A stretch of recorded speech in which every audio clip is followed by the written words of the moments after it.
Hey guys, welcome to lesson 1-6 about two-dimensional figures.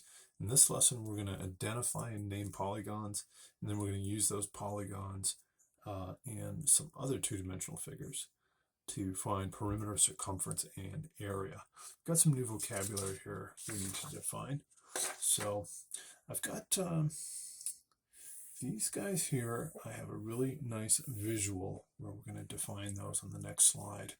Okay, and these in green, these are terms that you may have heard, may not have heard. Equilateral polygon. Equilateral, equal implying equal, and lateral implying side, right? So this is a polygon with all congruent sides.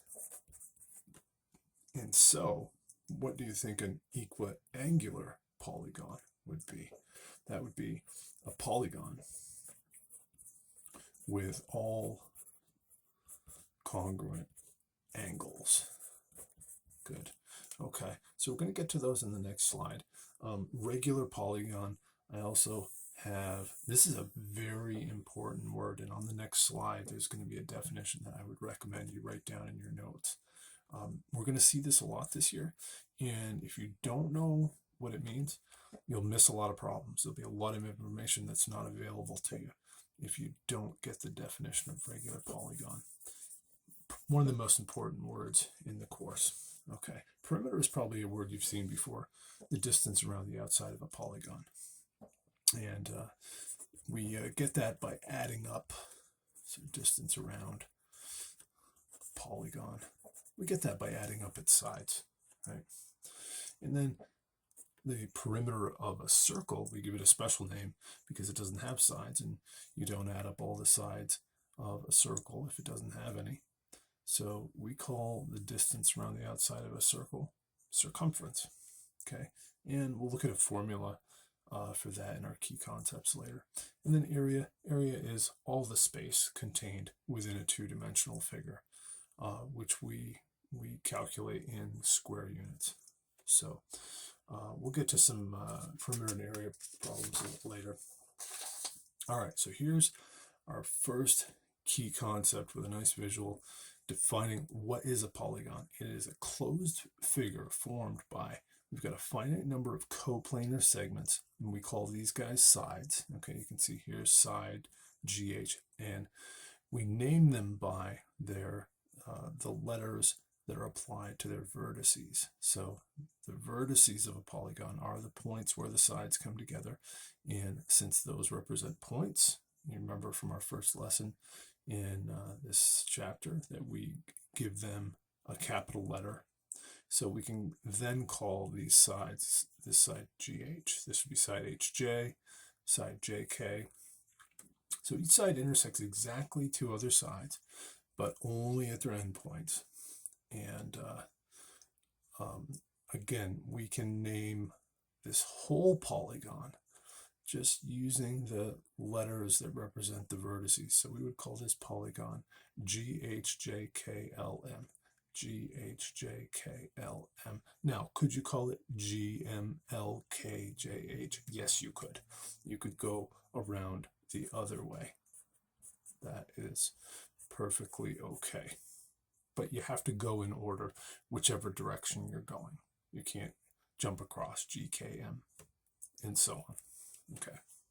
Now, there's really two types of polygons here that we're going to talk about.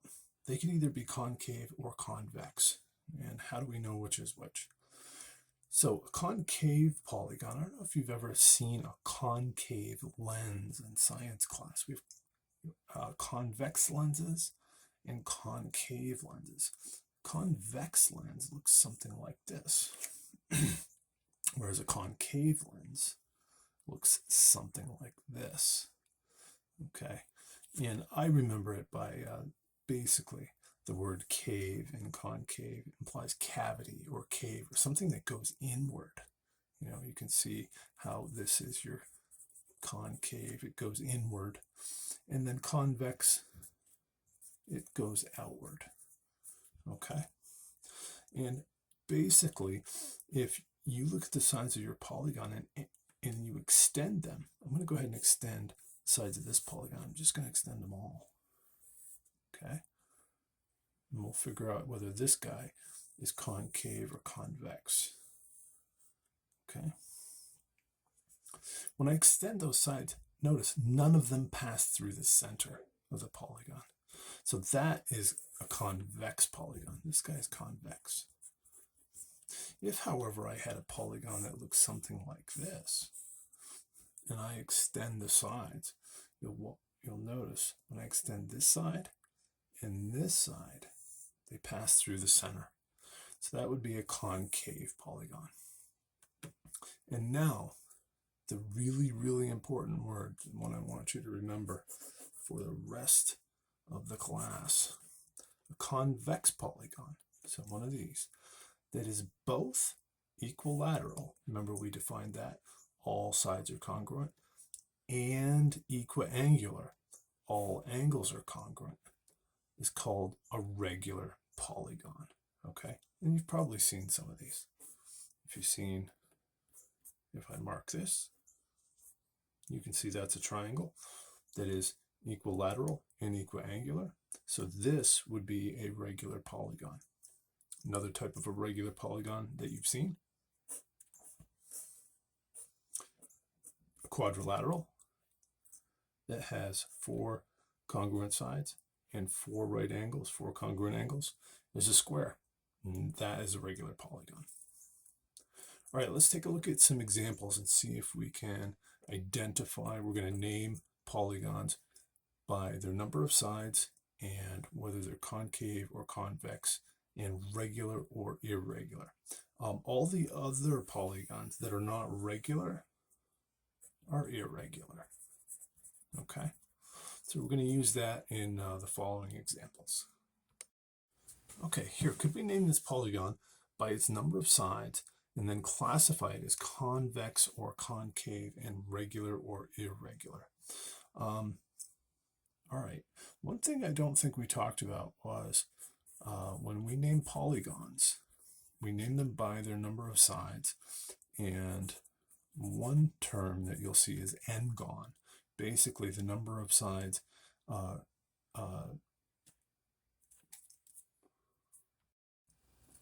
one more thing before we move on to our examples. When we're naming polygons by their number of sides, here is a triangle.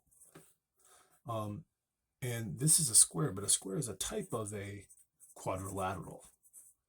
Okay, so we're naming them by the number of their sides. And then if we had a 5-sided figure, we would call that a pentagon. Perhaps you've heard these terms. And a 6-sided figure is called a hexagon. Okay, and so on and so on. And eventually you're going to get up to a number like, what's a 14-sided figure called? Well, if you forgot that it's called a hendecagon, then you can just call it an n-gon. What's an n-gon? Well, just n represents the number of sides. So you can absolutely just call it a 14-gon. And when you get up to a 97-sided polygon, and yes, we do have those, and I've dealt with them before, you would simply just call it a 97-gon. All right, let's try some examples. Okay, here could we name the polygon by its number of sides? So 1, 2, 3, 4 sides. If you wanted to, you could call it a 4-gon. Okay, but we're going to do a lot with quadrilaterals this year, so it would be good to learn that term, quadrilateral. There's lots of interesting quadrilaterals in geometry. There's squares and rectangles and rhombuses and parallelograms and trapezoids. So by its number of sides, it would be a quadrilateral. And then, is it convex or concave? Okay, if you extend all these sides, you'll notice that none of them pass through the center, and therefore we would call this convex. Okay, and is it going to be regular or irregular? Well, you can see that not all the sides are congruent, so we don't even have to ask ourselves anything about the angles. We actually don't know anything about the angles, but since all the sides are not congruent, we would say this is an irregular polygon. How about this one? Can we name this polygon by its number of sides? 1, 2, 3, 4, 5, 6, 7, 8, 9. Okay, so you could call it a nigon, but you will see it written as a nonagon. One of the reasons it's good to know both is if they ask you a word problem, if they ask you a question and they use this term, well, you'll need to know what's a nonagon. Okay, so you might want to look at those. Maybe I'll post something in Classroom with like the first 20 names of the first 20 polygons. And now, is this convex, concave, regular, or irregular? You'll notice if I just pick this side and I extend it, it's going to pass through the center. So this is concave. Okay, another way to think of it is it's got this cavity that's going in, that's pointing inward, so it's concave.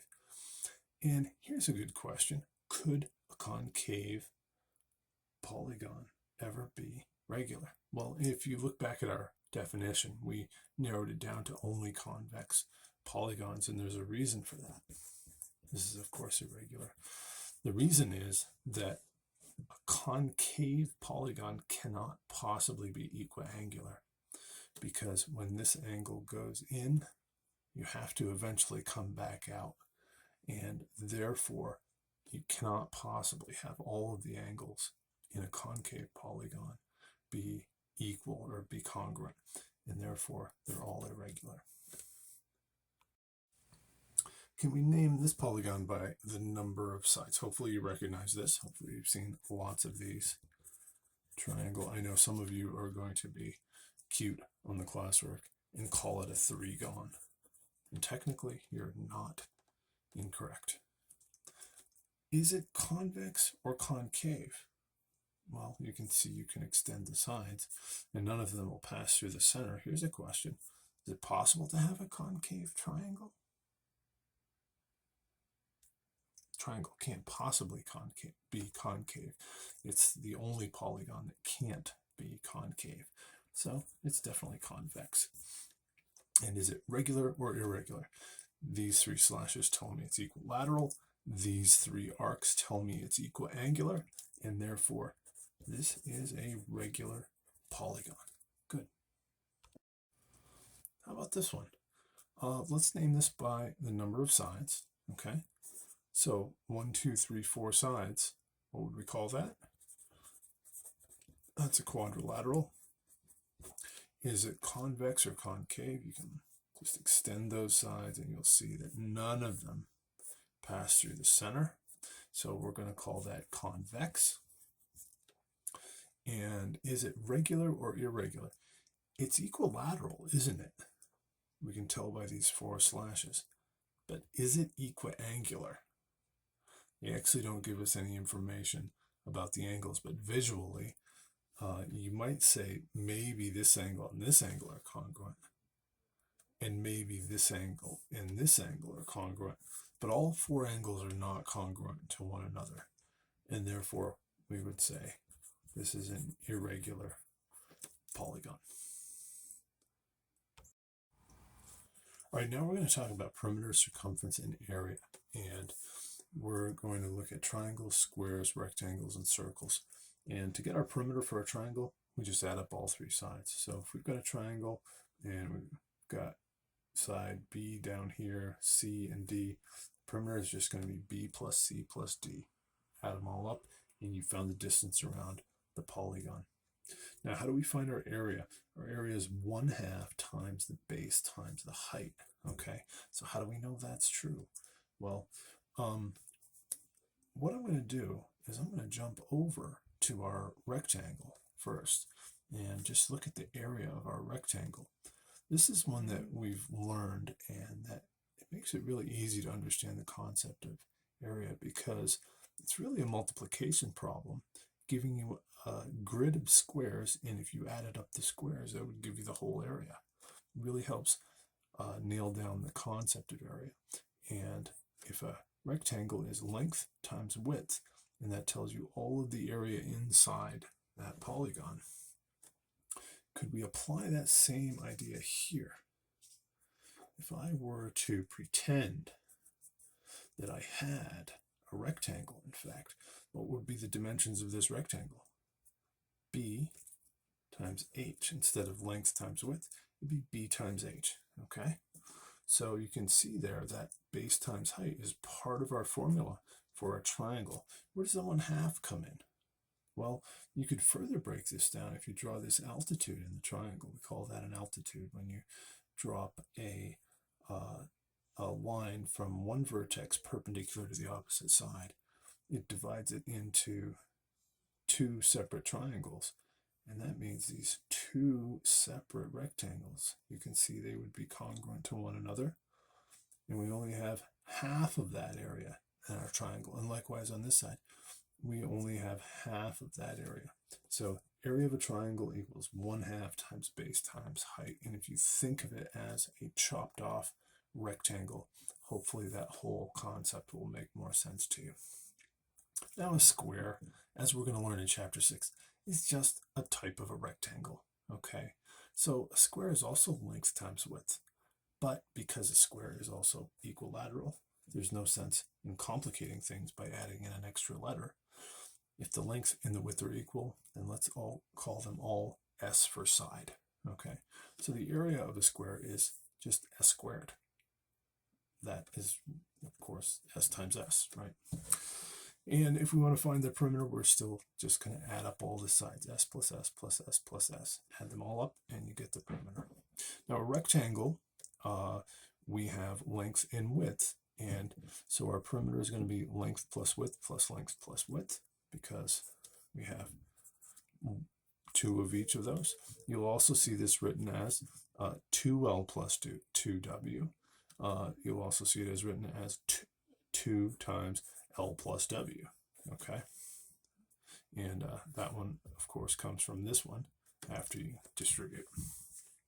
Okay, circle.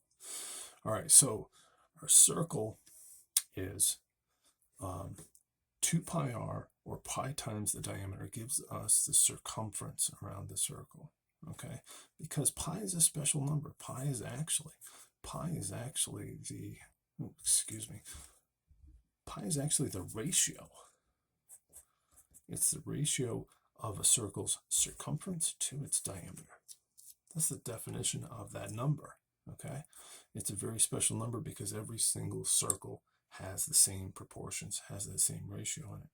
And therefore, it should come as no surprise that I can multiply both sides by d here, and I get that pi times the diameter equals the circumference. That's where it comes from. And now a diameter, of course, is twice as long as a radius, okay?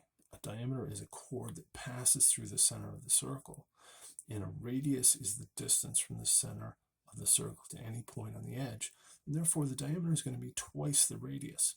And so you could rewrite circumference as, instead of pi times the diameter, pi times 2r, or 2 pi r. Okay, and now we have area equals pi r squared.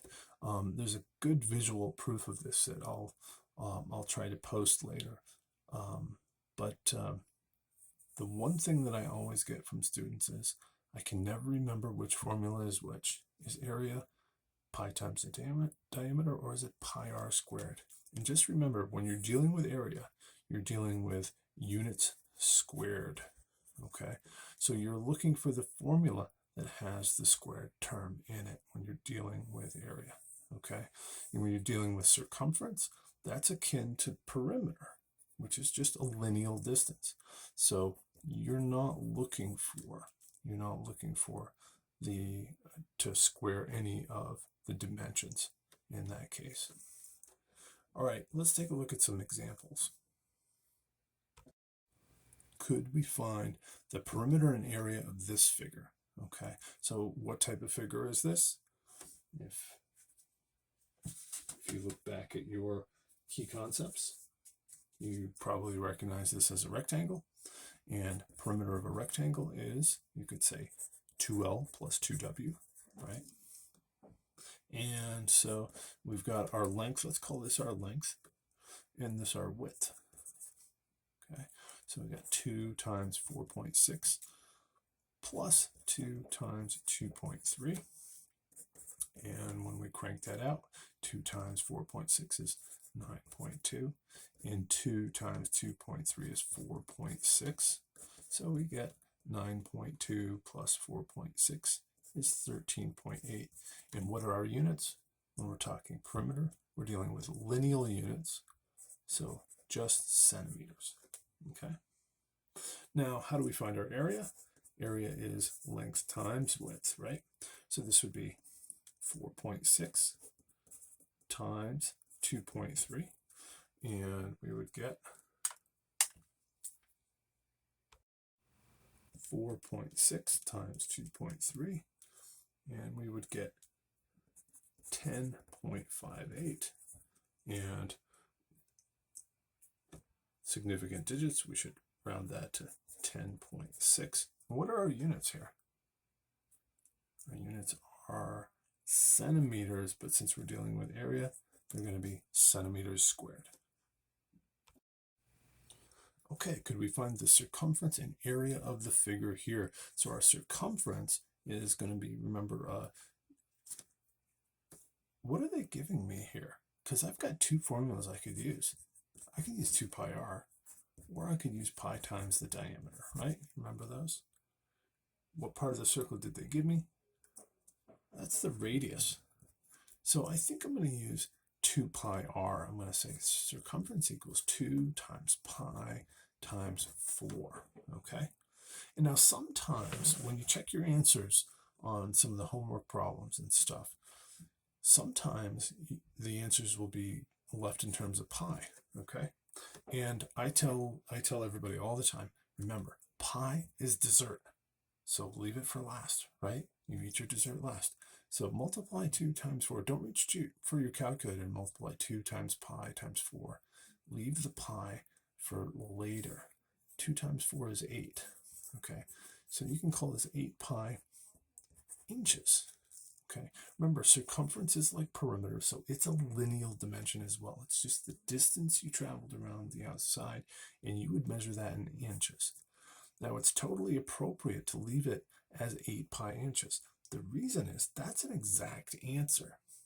As soon as you multiply it by pi, which is an irrational number that goes on forever, you're going to have to round it, and you end up with an inexact answer. So you can leave it as 8 pi inches. However, if you're telling someone to measure out a certain amount of something that you need to wrap around your circle, you're of course not going to tell someone at the fabric store to give you 8 pi inches of trimming, right? So you're going to need to turn that into a real number perhaps. So then you can say 8 times pi. And you'll notice if you're using one of these calculators, it's really handy. At first, you're going to scratch your head and you're going to say, excuse me, Mr. Calculator, I told you to tell me the answer to 8 times pi, and you told me it was 8 pi. I want my money back, right? Well, this little button down here is really handy. If you hit this button, it'll toggle between decimal and exact answers. And it does that for fractions, for answers related to pi, and for radicals, okay? So that can be really handy. Here we can round this to 25.13 inches. Good. All right, let's work on our area. How are we going to find the area? Area of a circle is pi r squared. Okay, and our radius is 4, so we're going to plug in that 4. Pi times 4 squared. Remember, pi is dessert. Leave it for last. Okay. Area equals 4 squared is 16. I'm going to say my area is 16 pi, and what are my units? Since the area is square units, I'm going to have inches squared. Okay. Now, what if you needed to order tiling for this was a circular floor you were going to cover with tile? Well, you're not going to go to Home Depot and order 16 pi inches squared tile, right? So you're going to say 16 times pi. And again, look what your calculator is doing there. It's actually handy. If you hit this little toggle button, you can toggle it to decimal mode and you get 50 point, I'm going to round to 27 inches squared. Good. All right, here's a good problem. Terry has 19 feet of tape to mark an area in the classroom where the students may read. Which of these shapes has a perimeter or circumference that would use most or all of the tape? Okay, she's got 19 feet of tape that she wants to use. And so if she's going to mark an area in the classroom, what is she marking? She's marking, or I should say, what does the tape represent?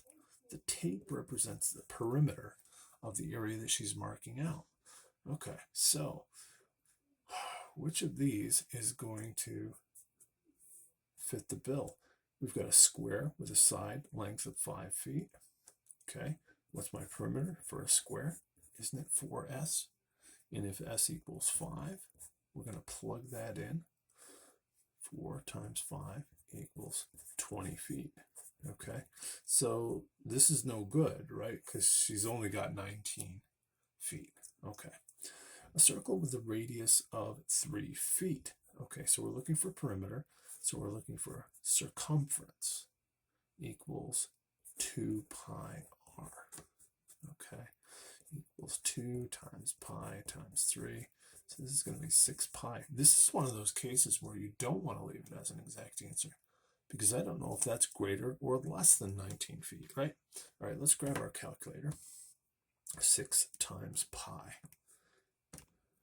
And there's approximately 18.85 feet. Okay, that's looking promising. That's a possibility. That's almost 19 feet. How about a right triangle with each leg length of 6 feet? What does that mean? In a right triangle, what are the legs? There are legs, and then there's the hypotenuse. Okay, so here's our hypotenuse. So the other two sides are our legs. If each of the legs are 6 feet, do we remember that formula? Area of a triangle equals 1/2 times the base times the height. And in this case, one of the legs is the base and the other leg is the height. So our area is 1/2 times 6 times 6. 6 times 6 is 36. Divide that by 2 and we get 18 feet. Okay, so that works, but it's not quite as good as the circle. And the rectangle with a length of 8 feet and a width of 3 feet. Okay, so that is going to look like this. 3 by 8. And my perimeter here is going to be 2L plus 2W, right? If I call that my length and that my width. So I get 2 times 8 plus 2 times 3. And I can see that I'm going to get 16 plus 6, and that is just too much. Okay, so the one here that is going to use most or all of the tape is going to be the circle with a radius of 3 feet. All right, here's a similar problem, and it brings up a very good point that with a polygon, you can have polygons with identical perimeters, but they may not have the same area. And this is going to get into, when we get into chapter 2, when we talk about congruence, and I alluded to this in an earlier video, why do we not use equal, right? Why do we have this special term for geometry called congruence? And that is because some figures can have properties that are equal to one another, but unless all of their properties are equal, they're not congruent. And so this is a good example. Here we have all 4 of these figures have one of their properties is equal. Perimeter is equal for all of them, but their areas are going to be different. Or I should say their areas may be different. Let's go ahead and figure out which one has the greatest area. So a rectangle with a length of 26 and a width of 18. Area is going to be length times width. So this will be 26 times 18. Excuse me. So my area is going to be 468. What will my units be? Inches squared. Good. In B, I've got a square with a side length of 22, so S equals 22. Okay, and area of a square equals S squared. Okay, so this is going to be 22 squared. And 22 squared is, what do we get there? 484. What are my units going to be? Inches squared. Good. Okay, I got a right triangle with each leg length of 26 inches. So that looks like this, 26, 26. So area equals 1/2 times base times height. And in this case, 1/2 times 26 times 26. And what do we get? 26 times 26 times 0.5. So here we got 338 inches squared. Okay, so far our square is looking good. Let's look at this circle with a radius of 14 inches.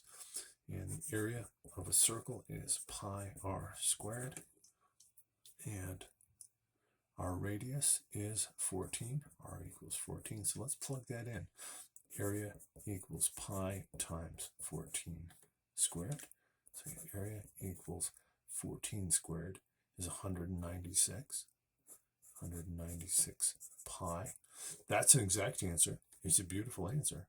Nothing wrong with it, but I can't compare it to any of my other answers. And so I'm going to come up with a decimal answer, 196 times pi. And I'm going to toggle that so I get 615.8 inches squared. Okay, so which one of these shapes has the greatest area? That looks like the greatest area. That's larger than our right triangle, larger than our square, and larger than the area of our rectangle. So I like choice D.